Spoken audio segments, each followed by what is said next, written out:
አብይ አህመድ እንዴት ጽምዶን እንደፈጠረ ተብሎ ነው የሚጠራ ተብሎ ነው የሚጠና ፋክተሩን ሁሉ ምክንያቱ አብይ ስለሆነ ነው ህዝብን አስረ ለዘላለም አትቀመጥም የትግራይ ህዝብ ግዛዊ አስተዳደር ግዛዊ ፕሬዝዳንት ግዛዊ ምናምን እየተባለ ስንት አመት ነው አሁን ደግሞ ምንም የሌለው አንድ ጀነራል ዝም ብሎ ቤተ መንግስት መቀሌ ላይ ተቀምጦ መንግስት ነኝ አይችልም ምንም የለውማ ብቻውን ሌጣ አዲስ አበባ ሄዶ ባለፈው ሳያገኘው ምንድነው ቢያንስ የራሱ ካቢኔ ይዞ እንኳን ቢሄድ እኮ ይሁን ብቻውን እዛ ሄዶ ሻይ ጠጥቶ ቡና ጠጥቶ ውስኪውንም ካገኘ እንትን ብሎ መመለስ ይሄ በጣም ያሳፍራል እንደዛ መሆን አልነበረበትም ስለዚህ ዘለና عدل ታዩ ትሕሊናና ድማ ከም ክላስ ወፃ ካል መፍትሕ ስለዘይውል እንበር امز قال له دلاي كنات قال له دلاي سلام من يكونات زدلي من سلام تصلي مني سلام يدله كم يكون انتو قالوا زي السؤال هم زي يكون تفلطون تردونهم سلام جن تنبرك خم زي مص ما نمسك فلطو زلو قداي مثلا تاي مواصونا تاي عقمل لنا زبل كذا حزنا عقم زلنا عقم حزنا على نقالس نامي جرشا شوتو اختا يزولون حد صايل الغنيرو ما جرشا شوتو حزي قلص غيرنا هنا ما اخلا كوميتي مغلصون قلص غير ويو مجمريا تايزل لعلاونتنا مخبار زتملس استفناقل حزبنا نابوتو مملاس زبل حزنا نقالس غيرنا ይሄ ስርዓት እንደውም ይሄ የነዳጁ በለው አሁን በየክልሉ ያሉት ግጭቶች በምርጫ ሰበብ ሰው ላይ እየፈጸሙ ያሉት ወከባ በየቤቱ እየሄዱ የሚያደርጓቸው ነገሮች የኑሮ ውድነቱ የተራበ ህዝብ መሪዎቹን ነው የሚበላው መሳይ ሌላ ምርጫ የለውም ቀጥታ ያስራባችሁኝ እናንተ ናችሁ እኔ እየተራብኩ እናንተ ሎጅ እየሰራችሁ በናይት $500 የሚከፈልባቸው ሎጆች እየሰሩ ሰላም በሌለበት አቀር ቱሪስት የሚጠብቁ ሰዎች ናቸው ጠቅላይ ሚኒስትሩ ምክትል ጠቅላይ ሚኒስትሩ ይሄን ሰሞን አይታቸው እንደሆነ እየዞሩ ሎጅ ይመርቃሉ እንደገና ደግሞ እነዚህን የሰራናቸውን የሚያበረቀርቁ ነገሮች ለምን አታደንቁልንም ይላሉ የተራበ ህዝብ እንዴት ነው የተሰራ ሎጅ ቁጭ ብሎ የሚያደንቀው በመለኮት ትጸና አይደለም ምክንያቱ አዲ መለኮታዊ ስለዚህ ኮነት ማለት ናይ ፖለቲካ ቀመር ውጪ ሀገር ማለት በቃ ፖለቲካሊ ይካት ፈጥሮ ማለት ስለዚህ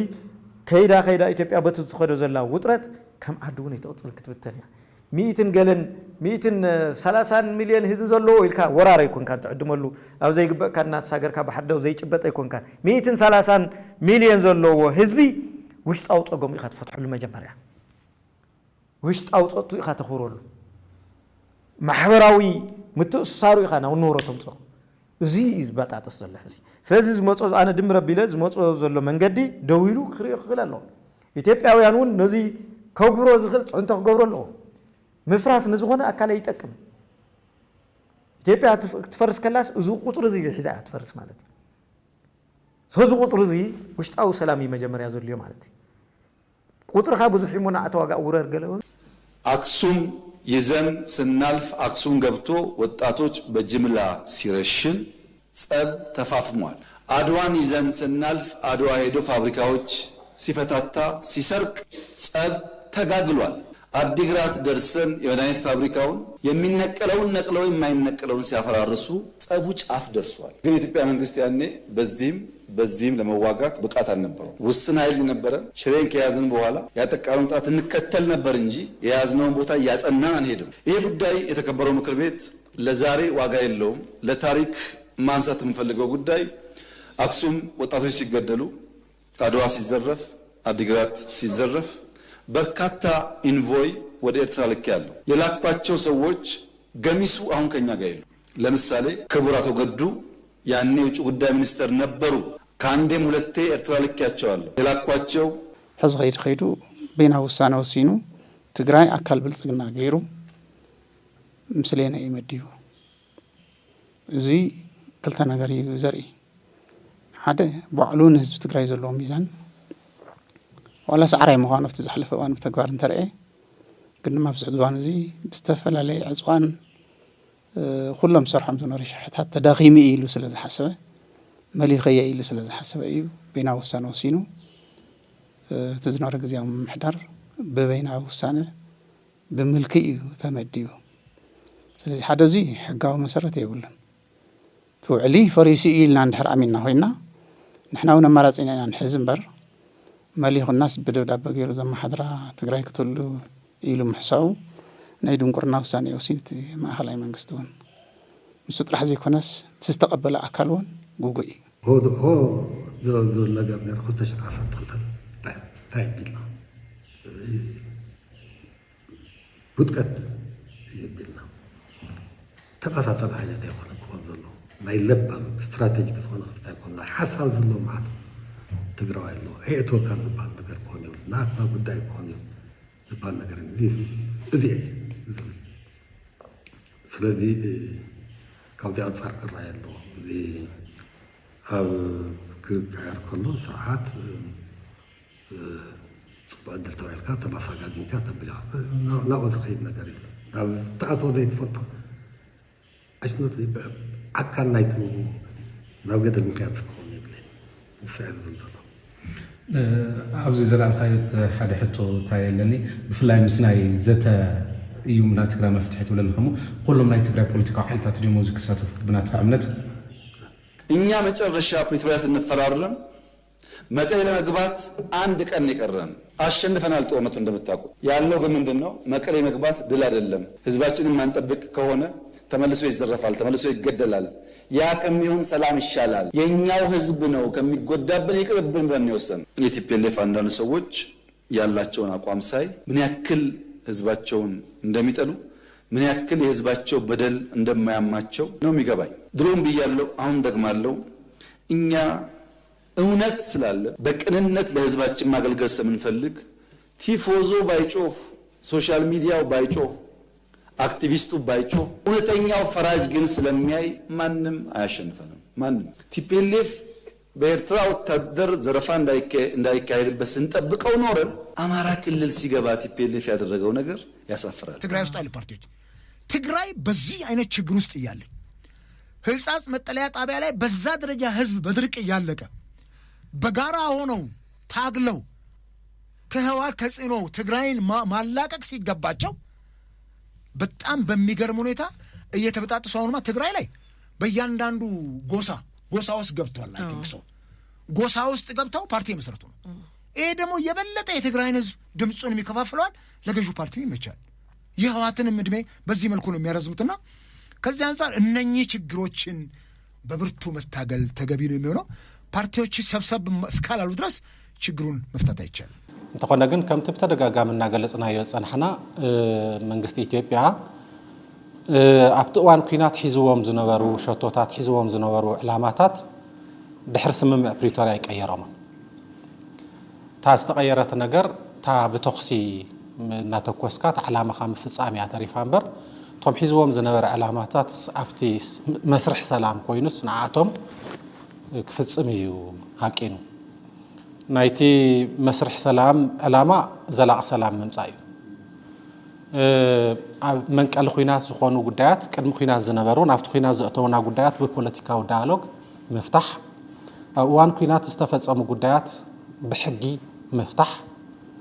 ንቅድሚት ከዓ ዘላቕ ሰላም ምርግጋጽ እዩ እቲ ዕላማ ናይቲ ስምምዕ ፕሪቶሪያ እዚኦም ኩሎም ንጎኒ ተገዲፎም ኣብ እዋን ኩናት ይቕጽል ዝነበረ ድሌት ካብ ትግራይ ናይ ምጽዓን ድሌት ትናንት እነሱ ጊዜ አግኝተው እንደዛ ስላደረጉ እኛ ማድረግ የለብንም ብለህ የትግራይ ህዝብ ከኤርትራ ህዝብ ጋር መፋቀሩ 30 እግዚአብሔር እድሜ ከሰጠኝ አሳምሬ ይሰራበታል ወዳጄ ሰማኛለህ ከፍቅር ነው የሚተረፈው አለቀ ያለፈውን ቁጭ ብለን ስንሰከን እንነጋገርበታለን ለትግራይ ህዝብ ግን ቀንሼለታለሁ አንድ ጠላት ብዬ ነው ማስበው እዛ ላይ ተሳተፍኩ ማለት ለህዝቤ ጠላት ከባዋና ክልከላ ቀነስኩለት መከራውን ቀነስኩለት ብዬ ነው ማስበው ከኤርትራ ህዝብ ጋር ተዋጋ ሚል እብድ ግን መስሚያ የለኝም እንደ አንድ ትግረዋል ከአማራ ህዝብ ጋር ካልተቀጣቀጥ አንቀጣቀጥም ለምን አየህ ከአማራ ህዝብ ጋር አለመጣላታችን ነው። ከዚህ ህዝብ ጋር ገና ከዚህ በላይ እንሄዳለን። ነገር ህዝብን ከህዝብ ጋር በደንብ አድርገን አፍርድ የሚበልትን ይህን ህዝብ እናቀራረዋል። ኣብ 3 ዓመት ውሽጢ ብግዚያዊ ምምሕዳር ህዝብ ትግራይ ዝተረኸ ነገር የለን። ኳዳስ ኣብ ትግራይ ዘይነበረ ባህሊ ዘይንውር ዝኾነ ድሕረትን ከባቢያውነትን ኢና ፈጢርና። ነባራት ተጋደልትና ኣብዚ ኣለዉ ቅድሜና ትቃለሱ ተለውስ ንትግራይን ህዝባን ኢሎም ተቃሊሶ እምበር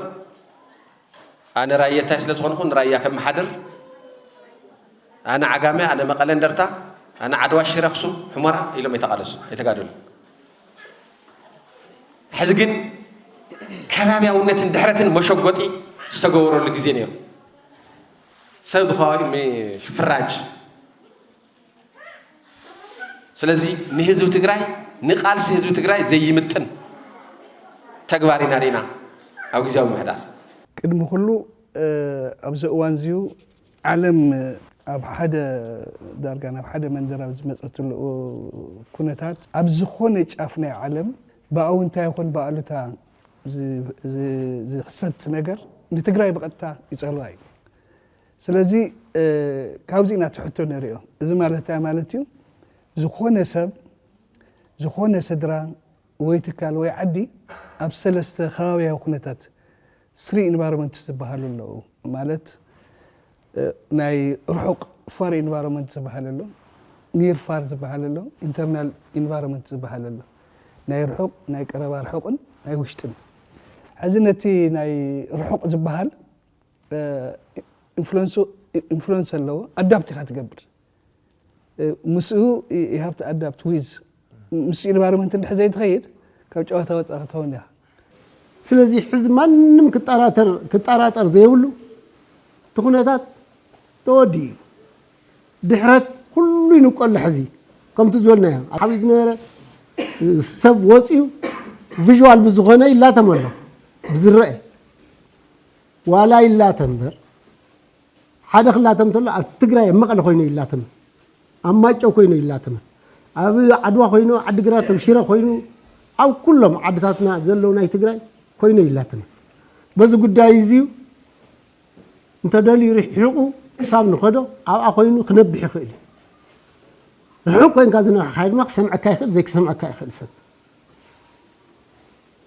እዚ ዘገድሰና ኣይኮነ ናይ መጀመርያ ትግራይ ከም ትግራይ ቀልጢፉ እዚ ኩነታት እዚ ከምቲ ዝበልኩም እሞ ክዘናጋዕ ኣይብሉን ይሰርሐሎ እዩ። ትውድብን ህዝብን ክቃላጠፉን ሓቲት እዩ። ንኣብነት ምስ ኣምሓራ ዘለና ፀገም ኮፍ ኢልና ክንሪኦ ኣለና ባህላና ምስ ኤርትራ ተመሳሳሊ ምናልባት ፈልጥኹን እዚ ፅኑዕ መርገፂ እዩ ዘለና ፅኑዕ መርገፂ ማለት እዩ። እዚ ትክክል እዩ። ዝሓለፉ በደላት እንደገና እናተሽከርከሩ ዝፍጠሩሉ ቪሽየስ ሰርክል ኣብ ዝኾነ ቦታ ክወዒና ጠጠው ክነብሎ ክንክእል ኣለና። ንምንታይ ከምኡ ኢለካ ኣለኹ ጎረቤት ምቕያር ይከኣልና ናበይ ትኸይድ ንስኻ? ዓፋር ጎረቤትካ እዩ፣ ኣምሓራ ጎረቤትካ እዩ፣ ኤርትራ ጎረቤትካ እዩ፣ ሱዳን ጎረቤትካ እዩ። ስለዚ ካብ ብጣዕሚ ዝተኻረረን ናብ ቀፃል ጎንፅን ረፅምን ከእትወካ ዝኽእል ፖለቲካዊ ሃልዮት ክትወፅእ ትክእል ኣለካ። እዚ እውን ብልቢ ክርእይዎ ክእሉ ኣለዎ። ናይ መፀጋግዕን ናይ ፖለቲካ መፃወትን ናይ መዳፋፍን ጌርካ ክውሰድ ይኽእል እዩ። ስለዚ እዚ እውን ዘይረእይዎ እዮም ኢለ ኣነ ዝኣምን። ደው ኢልና ክንሓስብ ክንክእል ኣለና። ህዝቢ ትግራይ መጀመርያ ንህልዎ ዲሞክራሲ ድሕሪ እዩ ዝመፅእ ተደልኻውን ኣይተምፅእና እዚ ብሓንተ ፃብዕቲ ክንግዛእ ትግራይ በፍፁም ብሓንተ ፃብዕቲ ንሽሙ ካቢነ ነይርና እምበር ዶክተር ካቢነ 50+1 ምናምን እንታይ ይውስድ ተመልከት። ወይ ብኣወንታ ወይ ብኣሎታ ውልቀ ሰብ ዲ ዝለዓል መን እዩ ዝለዓል? ጌታቸው ደንጉ ቀልጢፉ፣ ታደሰ ወረደ ደንጉ ቀልጢፉ፣ ባዕሉቲ ሰልፍ ዝገብር ሰብ እውን ኣብ ኣያ ዘላ ኢሉ ኮ ኢናፍታ ገዛ ንሳ ዝኸድ ኩላይ ደረጃ ሓሊፉ ውልቀ ይቕተልካ ኣቶም ሰባት ብስሩ ቸክ ኤንድ ባላንስ ዘለዎ ስርዓትና ይዕበ ደረጅኡ ክንእስ ይኽእል እዩ። ባዕላ ተቃሊስና ንዕርዮ ነጉልብቶ ቤት ምኽሪ ክህልወና ቤት ፍርዲ ክህልወና ስራሕ ፈጻሚ ክህልወና ግን ንሕና ንዑ ኢልና ኢና ተጋዲልና ተሓወሰ ደንበ ስለ ዝነበረ نيرترا خوج حلفوني والقيت وصدوا يقول له دحر ما جرجع يقول لك له زي مرة جت أمس تلك عنه مرة جت خمسة لك يقولن بوليتيكا إذا وقع كله هو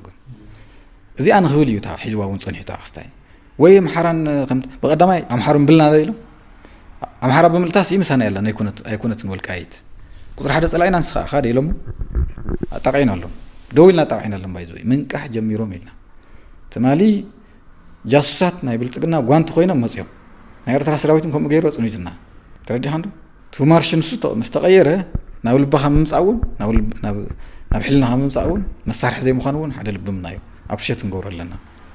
سئلكم مصمتنا نحن لم يبلنا كنتو ناي ابي تغرزلو وزلو تحت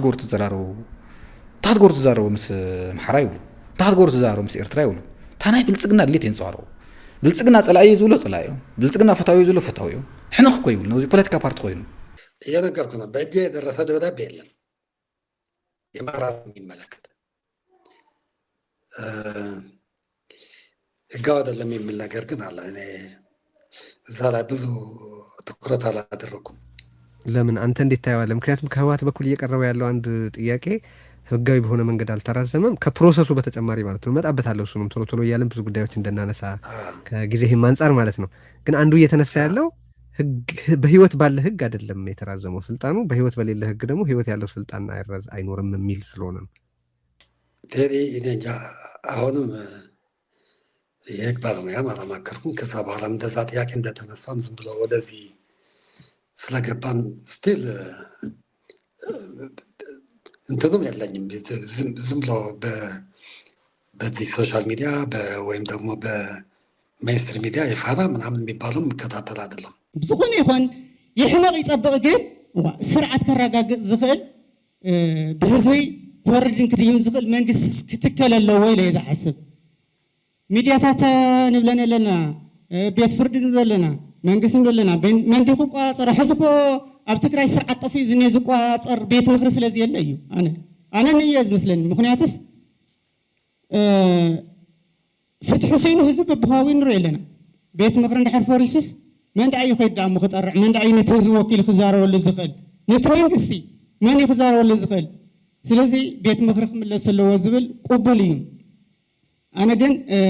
منجسي تجراي مستقلة زلا قرأ حنا تجراي جن بتحرز نفسجن كحسب الله خمود مغنيات نحنا ترى آلات كوينا نزارب زلنا تحمل تسافر توريد كونت حرس تايون فم يزبل مغنيات سكع معزينا هم سجرنا بمرحتنا أن تتألمنا أن تبلنا خنبر قط يمون نازل له سرعات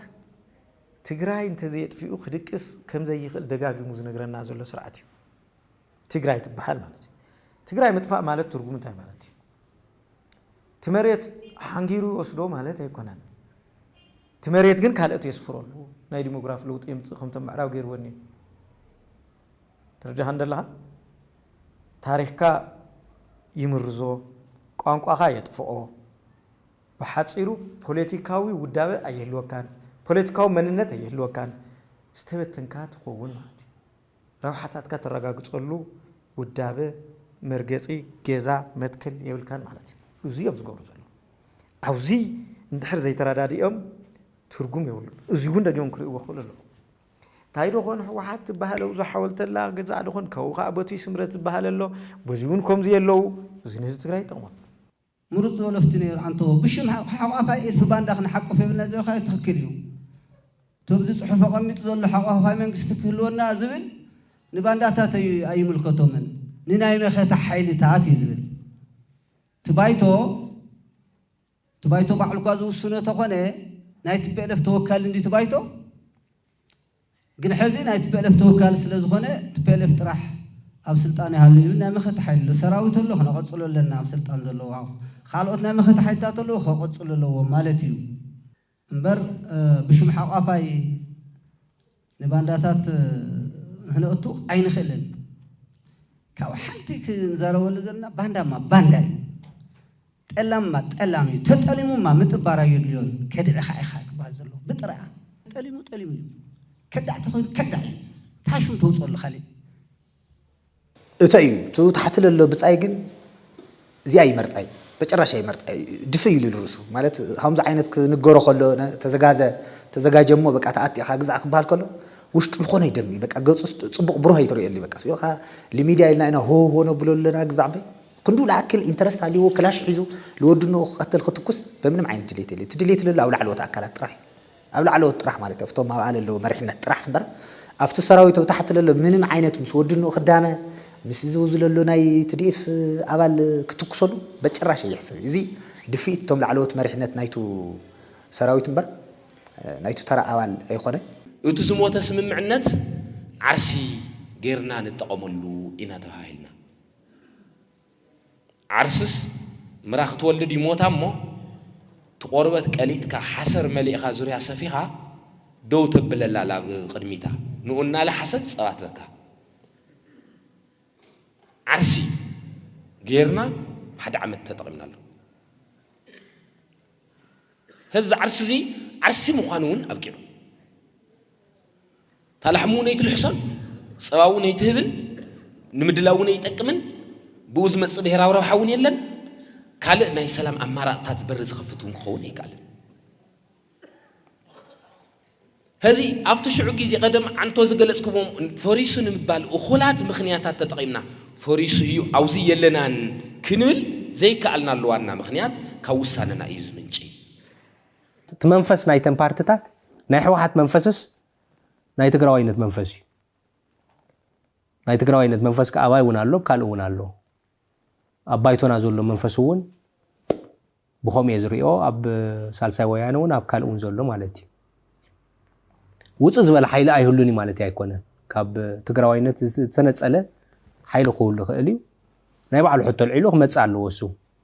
مهنياتو ناي درعتو أكايدات بوزح لو تسلزي متس سو بمنفس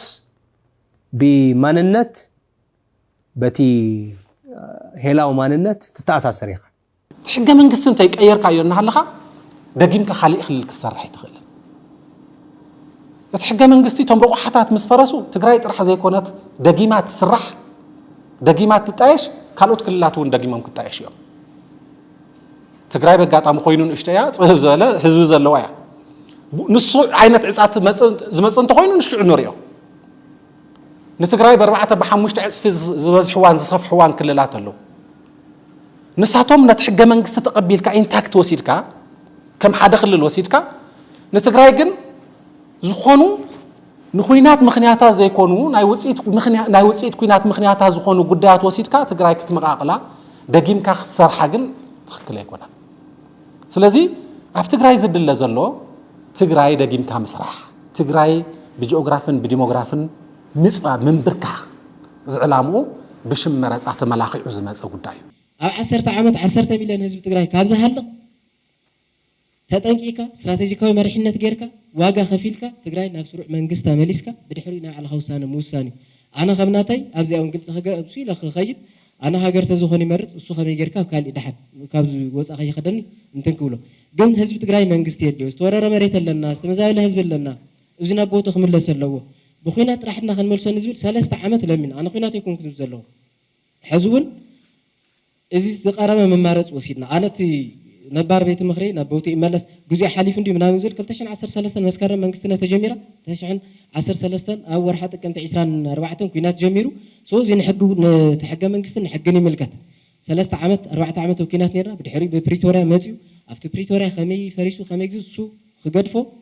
3 عامات ملو بريتوريا ملس لنا حطونا لازم نقصل ديو نبرز لنا فيدرال منقسو بتشاون يهون مثلني كአዲስ አበባ መመደብ አይችልም የሚያገናኘን የፕሪቶሪያ ውል ስምምነት ብቻ ነው ከዛ ውጭ የሚያገናኘን ነገር የለም ከፌደራል መንግስት ምንም የሚያገናኘን ነገር የለም ከጥቅምት ጀምሮ የተዘጋ በጀት ነው ትግራይ ውስጥ ያለው ይሄ በጀት የለው ለትግራይ ህዝብ ማያድን ቁጥር አንድ የትግራይ ህዝብ መከራና ሞት እንዲቀላጠፍ ተጠያቂው ጊዜው መስተዳድሩ ነው ስለዚህ ምስለኔ ይልክላችኋል ብሎ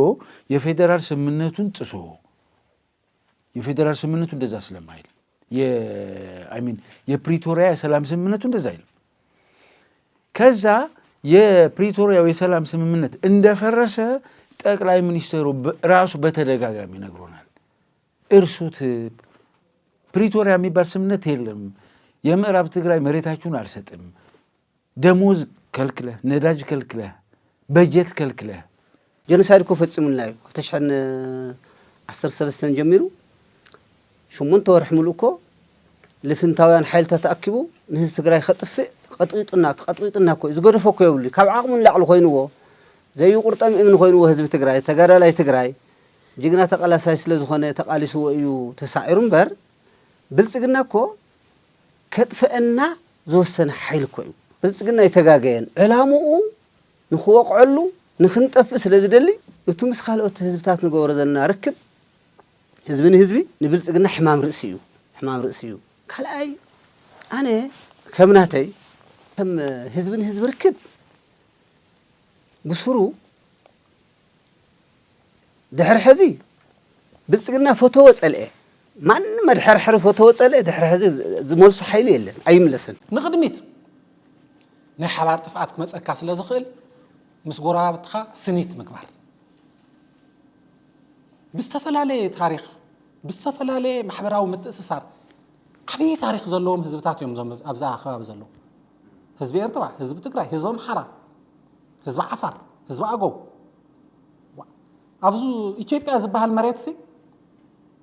በቃ ስቁሉ ልዕሊ መሬት ዝርአ ታሪክ ልዕሊ መሬት ሲ ዝርአ ስቁሉ ኣሊሽካ ተመራሚርካ ገለ ዘይኮነስ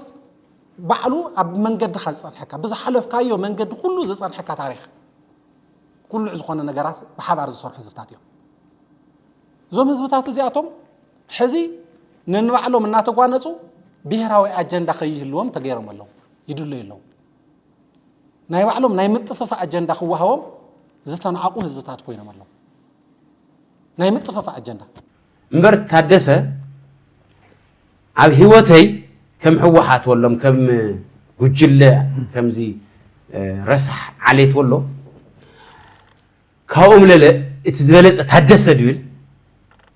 ጨርቂ ሸፊኑ ህዝበይ ዳቀጥቀጠለይ ታደሰ እዩ ኣብ ታሪክ ትግራይ ጨርቂ ሸፊኑ ሃም አልሸባብ ሲ ህዝበይ ዓደይ ዘቀጥቀጠለይ ዝደፈረለይ ህዝብ ራያ ታደሰ እዩ ታደሰ ኣብ ዓድና ነሩ እንዲ ዛዕረኹ በረሀ ድሮ ድባል همو يزريو تدقارل بر تادس تاي كون تادس مكرا تقراي قصلي حزله ماتنا مكرا تقراي قصلي دي ما عاد خط تطولو ما تطول